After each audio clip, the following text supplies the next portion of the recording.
the simple workout. Welcome to my channel. Here's a step-by-step guide on how to do squats. Begin by standing with your feet shoulder width apart, with your toes pointing forward.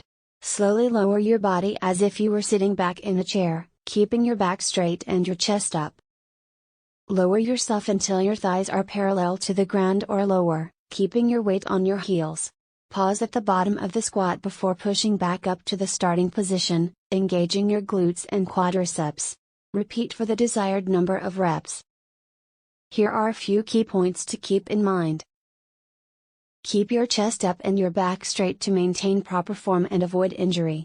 Your feet should remain flat on the ground, with your weight distributed evenly across the whole foot. Keep your knees in line with your toes and avoid letting them collapse inward. Remember to breathe and keep your core tight throughout the movement. If you're new to squats, start with bodyweight squats or use a lighter weight before progressing to heavier loads. It is always a good idea to warm up before squats and cool down after by doing stretching exercises. It is also important to consult a doctor if you have any medical condition before starting any new exercise routine. Thank you for watching. Please don't forget to subscribe, like, share and comment below.